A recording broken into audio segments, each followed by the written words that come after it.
오늘 저희가 요한복음 7장 14절부터 24절까지의 말씀을 보았는데요. 이 말씀에서 가장 핵심적인 말씀은 제일 마지막에 나오는 말씀입니다. 24절의 말씀이겠죠? 같이 한번 읽어볼까요? 시작. 외모로 판단하지 말고 공의롭게 판단하라. 이게 무슨 뜻일까요? 외모로 판단하지 말라. 공의롭게 판단하라. 혹시 이 말씀이 무슨 뜻인가 하고 고민을 해보신 적이 있으세요? 아니면 너무나 분명한 말씀 같아서 그냥 늘 이렇게 스쳐 지나가듯이 지나가면서 읽고 계신가요? 사실 이 말을 우리가 이 표현을 많이 쓰잖아요. 다른 사람을 어떻게 판단하지 마라? 외모로 판단하지 마라.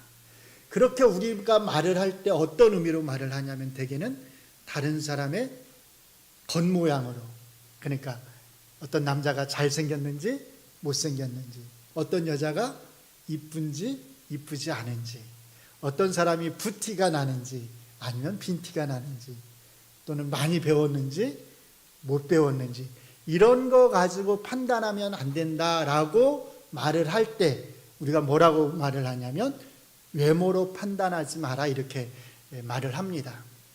이게 우리가 일상적으로 쓰는 이 표현의 의미예요. 그런데 그런 의미로 우리가 이 말씀을 받아들인다면 사실은 이 말씀을 우리가 예수님의 말씀을 잘못 이해한 것입니다. 그러면 외모로 판단하지 말라고 이렇게 말씀을 하셨을 때 예수님은 어떤 의미로 우리에게 이렇게 말씀을 하신 것일까요? 바로 이것이 오늘 우리가 가장 주목해야 될 말씀의 포인트입니다. 이 말씀의 뜻을 우리가 알기 위해서 1차적으로 우리는 그 앞에 나와 있는 14절부터 23절의 말씀을 잘 이해를 하고, 이 14절부터 23절의 말씀이 어떻게 24절의 말씀하고 연관되어 있는지를 생각해 보아야 합니다. 그래서 먼저 14절로 23절의 말씀을 한번 살펴보도록 하겠습니다. 14절에 보시면 이렇게 말씀을 합니다. 예수님이 성전에 올라가사 가르치셨다. 성전에서 가르치셨다, 이렇게 말을 할 때 우리는 일반적으로 이제 어떻게 생각하기가 쉽냐면 이렇게 어떤 공간 안에서, 건물 안에서 가르치셨다라고 이해하기가 쉽습니다. 그런데 그런 뜻이 아니고 사실은 성전 바깥 뜰에서 가르치셨다라고 하는 의미입니다. 당시에 많은 교사들이 사실은 그렇게 가르쳤어요. 성전의 뜰에서 지나가는 사람들이 많이 지나다녔겠죠. 그렇게 지나가는 사람들을 모아놓고서 가르쳤습니다. 예수님께서도 그렇게 가르치신 거예요. 성전 뜰에서 지나가는 사람들을 모아놓고 가르치신 겁니다. 그런데 예수님의 가르침을 들은 유대인들이 이 예수님의 가르침을 듣고서 놀랐습니다. 왜냐하면 예수님께서는 글을 배운 적이 없다고 그들이 알고 있었기 때문입니다. 아마 이 말의 의미는 예수님께서 글을 읽을 줄 몰랐다, 글 읽는 법을 배운 적이 없다라고 하는 그런 의미가 아니라 예수님이 가르치신 그 가르침이 다른 일반적인 교사들이 가르치는 그 가르침하고는 차원이, 그 권위가 달랐다라고 하는 의미일 것입니다. 중요한 것은 그 다음에 나오는 예수님의 말씀입니다. 예수님은 자기 자신의 가르침에 놀라는 이 유대인들에게 자기 자신의 가르침의 출처가 어디인지를 이렇게 말씀하십니다. 내 교훈은 내 것이 아니요 나를 보내신 이의 것이니라. 나를 보내신 이라고 하는 이 표현은 예수님께서 요한복음에서 특별히 하나님을 가르치실 때에 즐겨 사용하는 표현입니다.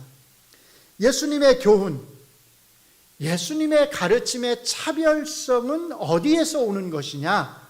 그것은 예수님의 가르침이 하나님에게서 오는 데 있다는 것입니다. 그 말이 함축하는 것은 예수님 외에 다른 모든 교사들은, 다른 모든 사람들의 가르침은 자기 자신에게서 온다는 데 있습니다. 여기 자기 자신이라고 해서 꼭 자기가 배운 것만을 가르친다는 뜻이 아니에요. 자기 자신에게서 온다 그 말은 자기보다 더 훌륭한 어떤 교사 선생님에게서 배운 것일 수 있다, 또는 과거의 전통에서 온 것일 수 있다, 그런 뜻입니다. 예를 들자면 이렇게 생각할 수 있어요. 제가 설교를 하면서 제가 하는 말에 권위를 부여하기 위해서 가끔씩 어떤 얘기를 하냐면 칼빈이 이렇게 말했다, 또는 루터가 이렇게 말했다, 그런 표현을 쓰잖아요. 마치 그런 식으로 다른 모든 교사들은 가르친다는 겁니다. 위대한 선생이나 전통에 자기의 가르침의 권위를 둔다는 것입니다. 그런데 예수님만은 그렇게 위대한 선생이나 과거의 전통의 권위를 두지 않고 하나님에게 그 가르침의 권위를 두고 있다는 것입니다. 예수님이 자기 자신의 가르침의 출처를 하나님에게 두었다라고 하는 이 사실이 의미하는 게 뭘까요? 이것은 예수님의 가르침이 절대 무오하다라고 하는 것을 의미합니다. 전통에서 온 가르침은 어떨까요? 항상 잘못된 가르침일 수 있는 가능성이 있습니다. 그렇죠? 아무리 훌륭한 선생님의 가르침이라 하더라도 그 가르침에는 항상 오류의 가능성이 있습니다. 이 세상에 있는 모든 가르침이 다 그래요. 그런데 만약에 어떤 가르침이 하나님에게서 온 가르침이라고 한다면 그 가르침에는 오류의 가능성이 있을까요? 없을까요? 전혀 없겠죠. 바로 그것입니다.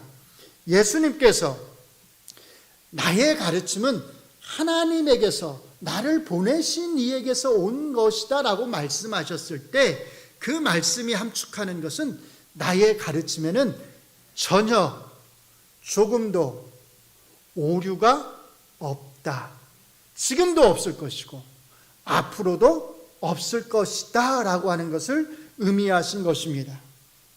한 걸음 더 나아가서 예수님의 가르침이 하나님에게서 온 것이고 그래서 그 가르침의 오류의 가능성이 전혀 없는 것이라면, 정말 그렇다면 그 무오한 예수님의 가르침을 받는, 듣고 있는 모든 사람들은 어떻게 해야 할까요?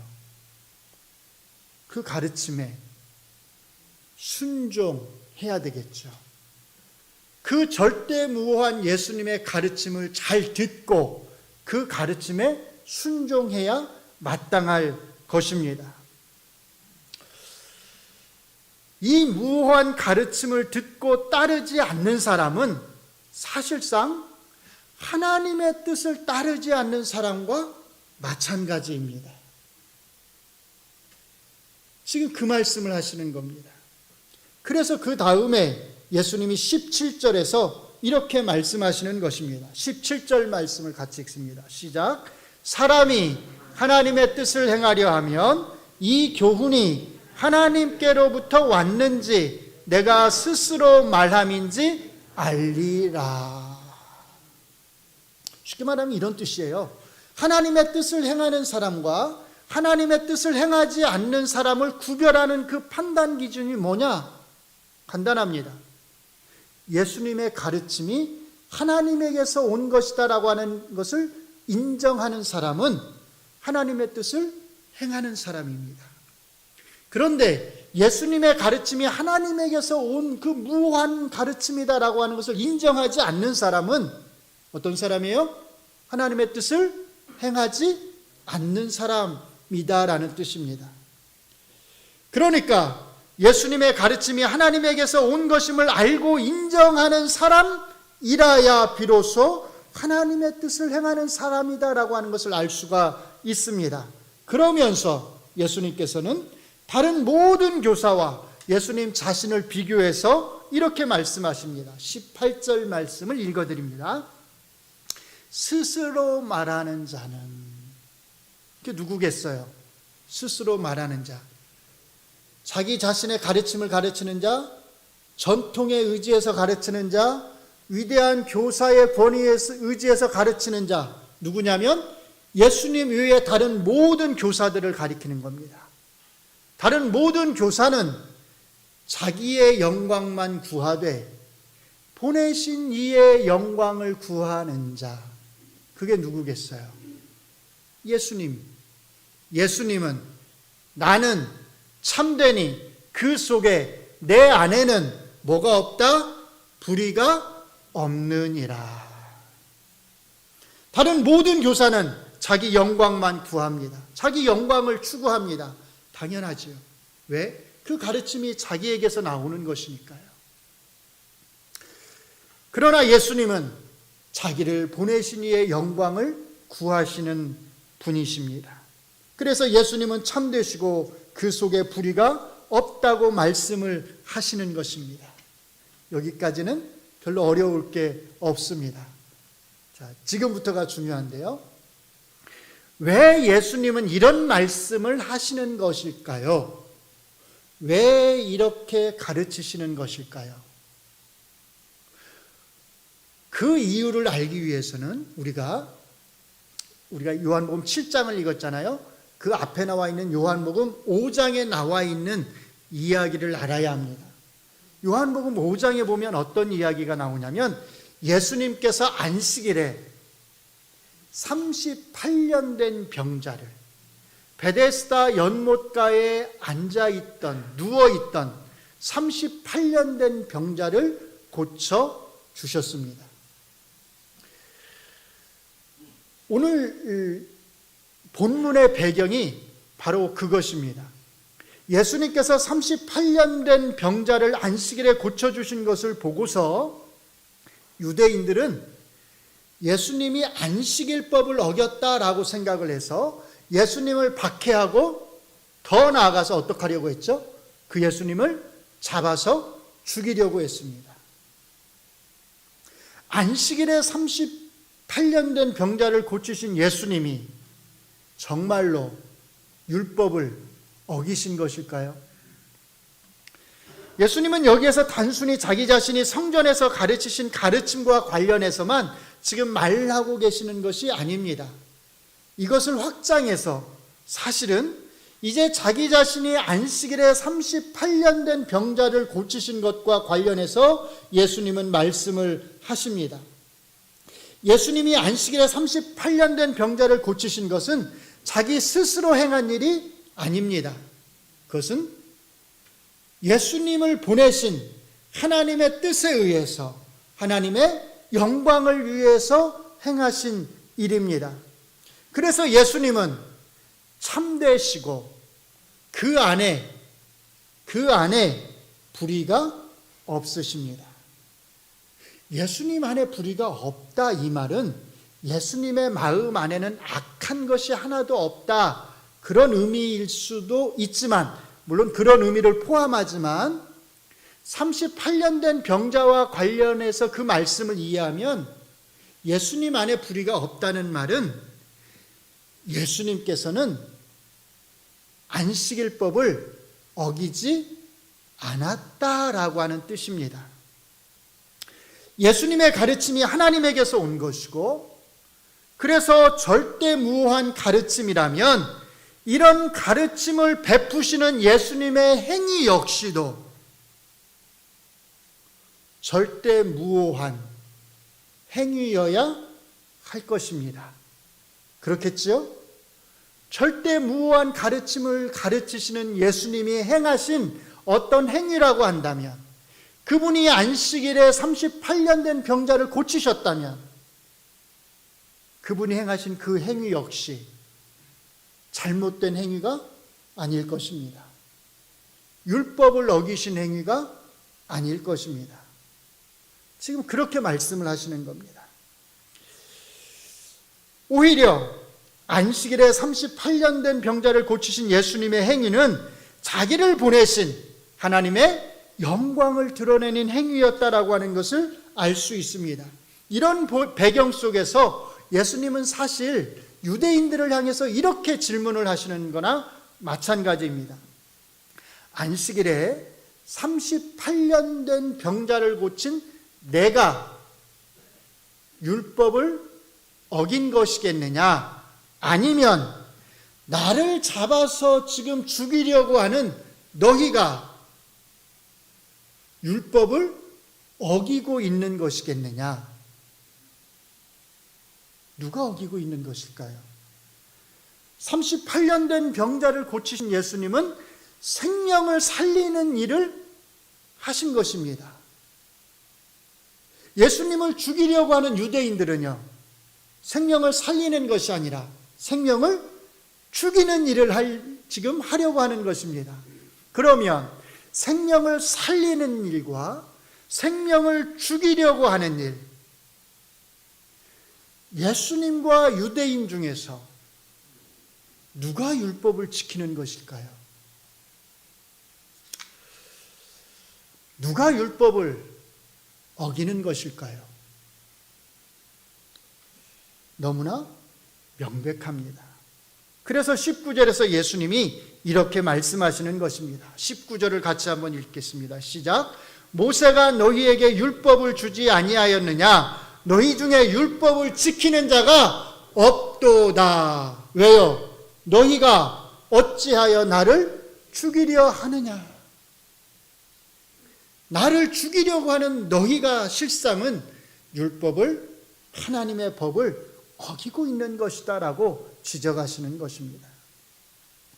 그러자 이제 예수님 앞에 있던 무리가 이렇게 대답합니다. 당신은 귀신이 들렸도다. 누가 당신을 죽이려 하나이까? 이 대답에 예수님은 다시 이렇게 한 번 더 답변을 하십니다. 7장 21절을 같이 읽습니다. 시작. 예수께서 대답하여 이르시되 내가 한 가지 일을 행하매 너희가 다 이로 말미암아 이상히 여기는도다. 이게 무슨 말씀인지 조금 아리송할 수 있어요. 그런데 이게 무슨 말씀이냐면 저기서 지금 예수님이 내가 한 가지 일을 행하매 라고 하시잖아요. 이때 예수님이 행하신 한 가지 일이 가리키는 게 뭐냐면 지금까지 제가 말씀드린 거예요. 38년 된 병자를 예수님이 안식일에 고치신 것. 그리고 이상히 여긴다 그 말은 뭐냐면 예수님께서 38년 된 병자를 안식일에 고치니까 유대인들이 감탄을 하고 놀랐다 그런 의미가 아닙니다. 오히려 예수님이 안식일에 해서는 안 될 어떤 일을 한 것처럼 그렇게 이상하게 여기면서 예수님을 잡아 죽이려고 한다는 뜻입니다. 그러니까 이 말씀을 21절의 말씀을 그냥 쉽게 풀이해서 말을 하면 이렇게 말을 하는 것입니다. 내가 안식일에 38년 된 병자를 고치니까 마치 안식일에 해서는 안 되는 일을 한 것처럼 너희가 이상하게 여기면서 나를 박해하고 잡아서 죽이려 하는구나. 그런데 정말 안식일에 병자를 고치면 안 되는 것일까요? 안식일에 병자를 고치는 것이 율법을 어기는 일, 노동에 해당한 것일까요? 22절과 23절에서 예수님은 안식일에 병자를 고치는 것이 결코 안식일 율법을 어기는 것이 아니라고 하는 것을 보여주십니다. 하나님은 이렇게 말씀하셨습니다. 안식일을 기억하여 거룩하게 지켜라. 모세는 이렇게 가르쳤습니다. 안식일이라 하더라도 할례를 행해라. 자, 그러면 모세는 안식일을 지키고 있는 것일까요? 안식일을 범하고 있는 것일까요? 하나님은 안식일을 거룩하게 지키라고 했고 모세는 안식일이라 하더라도 할례를 행해라 이렇게 가르쳤습니다. 유대인들은 아이가 나면 8일 만에 할례를 행했어요. 아시죠? 근데 그 8일째가 항상 안식일을 피할 수는 없잖아요. 8일째 되는 날이 안식일일 수 있어요. 그러면 어떻게 해야 되는가? 고민할 필요 없습니다. 할례를 베풀면 됩니다. 그러면 안식일을 지킨 것인가요? 어긴 것인가요? 지킨 것입니다. 모세가 안식일이라 하더라도 할례를 행해라 이렇게 말을 했을 때, 이렇게 가르쳤을 때 모세는 안식일을 어기라고 가르친 것이 아니라 안식일을 잘 지키라고 하기 위해서 그렇게 가르친 겁니다. 이것은 유대인들도 인정하는 것이고 예수님도 인정하는 것입니다. 서로가 다 인정하는 것입니다. 그래서 23절에서 예수님은 이렇게 말씀을 하십니다. 7장 23절을 같이 읽습니다. 시작. 모세의 율법을 범하지 아니하려고 사람이 안식일에도 할례를 받는 일이 있거든 내가 안식일에 사람의 전신을 건전하게 한 것으로 너희가 내게 노여워하느냐. 사람의 전신을 건전하게 한다, 이 말이 뭐냐면 38년 된 병자를 고쳐준 것을 그렇게 표현을 하신 것입니다. 자, 이 말씀의 포인트는 정리하면 이렇습니다. 이해하기 쉽도록 하기 위해서 제가 좀 정리를 해봤는데요. 같이 한번 읽어보겠습니다. 시작. 할례를 통해서 사람의 몸의 일부를 온전하게 하는 것이 안식일을 지키기 위한 것이라면 병자를 고침으로써 사람의 몸 전체를 온전하게 하는 것은 더욱더 안식일을 잘 지키는 것이 아니겠느냐. 여기에서 대비에 주목하셔야 됩니다. 할례는요, 몸의 일부에 행하는 것입니다. 몸의 일부를 고치는 거예요. 그런데 예수님이 38년 된 병자를 고치신 것은 몸 전체를 고쳐주신 것입니다. 예수님은 여기서 이 둘을 비교해서 지금 말씀하시는 거예요. 모세는 몸의 일부를 안식일에 고쳐주었으면서도 안식일을 잘 지켰다고 한다면 내가 몸 전체를 고쳐준 것은 오히려 모세보다 그렇죠? 더 잘 안식일을 지키는 것이 아니겠느냐라고 말씀을 하시는 것입니다. 이런 배경하에서 이제 23절의 말씀을, 결론의 말씀을 하시는 것입니다. 외모로 판단하지 말고 공의롭게 판단하라. 지금까지 설명드린 것에 비추어서 24절의 말씀을 우리가 이해한다면 이 24절의 말씀은 무슨 뜻일까요? 외모로 판단하지 말라고 하는 이 말씀은 무슨 뜻일까요? 앞에서 예수님은 계속해서 안식일에 38년 된 병자를 고치신 일이 안식일법을 어긴 것이 아니라 오히려 더 잘 지킨 것이다 라고 하는 것을 강조해서 말씀하셨습니다. 이 말씀에 비추어서 보면 여기에서 외모로 판단하지 말고 공의롭게 판단하라는 예수님의 말씀은 정리하면 이런 뜻인 것을 알 수 있습니다. 같이 읽겠습니다. 시작. 겉으로 보이는 것. 내가 안식일에 38년 된 병자를 고친 것으로 나를 판단하지 말고 그것이 하나님의 공의와 선하심에 맞는지에 비추어서 나를 판단하라. 아멘. 자, 그러면 너무나 명백하잖아요. 예수님이 안식일법을 어긴 것인지 어기지 않은 것인지 이 기준에 의해서 판단하면 너무나 명백하잖아요. 이것이 오늘 본문의 핵심 포인트입니다. 하나님의 공의와 선하심에 비추어서 판단한다면 예수님이 안식일에 병자를 고치신 것은 안식일 율법을 어기신 것이 아니라 오히려 그 안식일을 너무 잘 지키신 것이고 더 잘 지키신 것이고 그 안식일에 하나님의 공의로우심과 선하심을 드러내셨다라고 하는 것을 알 수 있습니다. 어떤 사람들은 예수님이 이 38년 된 병자를 안식일에 고치신 것에 대해서 이렇게 반론을 제기할지 모릅니다. 아니 굳이 이 병자를 안식일에 고치셔서 문제를 일으키실 필요가 있으셨을까? 이 병자는 매일같이 그곳에 나와서 누워 있는데 차라리 다음 날 나오셔서 이 병자를 고쳐주셨다면 아무런 문제도 없지 않았겠는가? 어떻게 생각하세요? 그럴듯하지 않나요? 우리도 바쁜 일이 있으면 어떤 선한 일을 행할 때 바쁜 일이 있으면 미루잖아요. 다음 날로 미루어서 하잖아요. 그럴듯하지 않습니까? 그런데 정말 그럴까요? 한번 이렇게 생각을 해보세요. 오늘 베풀어야 할 어떤 선을 내일로 미루는 것이 하나님의 공의에 맞는 것일까요? 오늘 나의 도움을 필요로 하는 어떤 사람이 있는데 그에게 베풀어야 할 그 도움을 내가 내일로 미루는 것이 하나님의 선하신 뜻에 맞는 것일까요? 그렇지 않겠죠. 이 38년 된 병자의 간절한 마음을 안다면, 그가 왜 매일같이 그 자리에 나와서 누워 있는지를 안다면, 그 마음을 헤아린다면 다음 날 고쳐주시는 게 좋았을 텐데 라고 하는 말은 못할 것입니다. 오히려 예수님이 다음 날에 오셔서 이 병자를 고쳐주시려고 할 때 이 병자를 생각해서 예수님 지금 당장 고쳐주세요라고. 오늘이 비록 안식일이지만 이 병자를 생각해서 오늘 지금 이 순간에 이 병자를 고쳐달라고 그렇게 예수님 앞에 매달려야 마땅할 것입니다.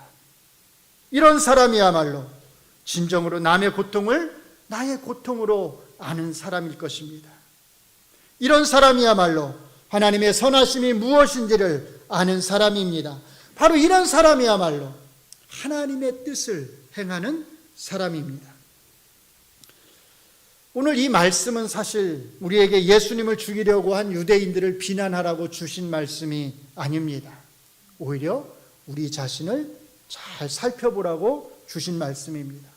그래서 저는 두 가지를 간단히 말씀을 드리고 싶습니다. 첫째로 우리가 겉으로 보이는 것, 우리의 눈에 보이는 것으로 다른 사람을 판단하고 있지는 않은지 우리 자신을 잘 살펴야 합니다. 물론 겉으로 드러나는 것 중요합니다. 중요하지 않다는 뜻이 아닙니다. 그러나 그것이 전부 다가 아닙니다.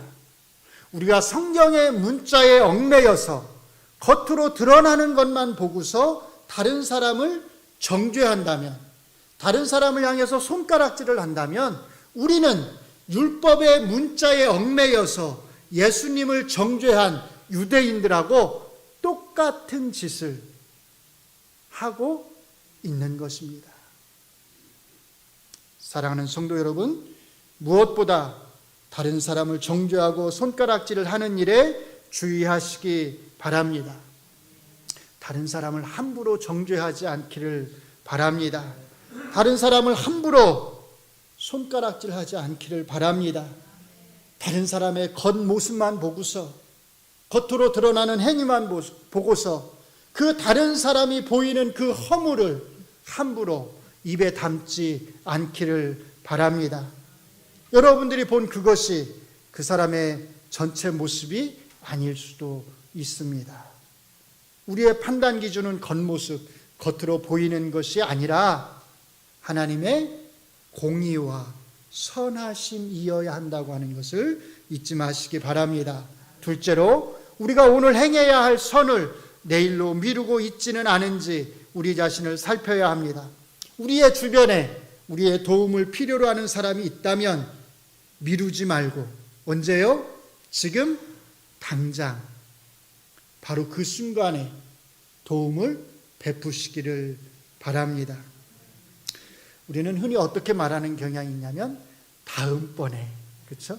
오늘 못하면, 오늘 도움을 베풀지 못하면, 오늘 도와주지 못하면 다음번에 하지 뭐, 이렇게 다음번에, 다음으로 미루는 경향이 있습니다. 그러나 엄격하게 말하면, 잘 생각해 보면 다음번이라고 하는 건 없습니다. 왜냐하면 오늘 내가 베풀어야 할 선을 베풀지 않는다면 그 선은 사실 내일 베풀 수 있는 선이 아니라 오늘 행하지 않은 선으로 끝나버리는 것이기 때문입니다. 한 번 더요. 오늘 내가 베풀어야 할 선을 베풀지 않으면 그 선은 내가 다음 날 또 베풀 수 있는 선이 아니라 오늘 베풀지 않은 선으로 끝나버리는 것입니다. 그래서 우리가 오늘 행해야 될 선이 있다면 오늘 행하는 것이 하나님의 공의에 맞는 것이고 하나님의 선하심을 드러내는 것입니다. 이 사실을 잊지 마시기 바랍니다. 이제 마지막으로 오늘 말씀의 핵심 요지를 우리가 함께 읽으면서 말씀을 마치도록 하겠습니다. 같이 읽습니다. 겉으로 보이는 것, 내가 안식일에 38년 된 병자를 고친 것으로 나를 판단하지 말고 그것이 하나님의 공의와 선하심에 맞는지에 비추어서 나를 판단하라. 아멘.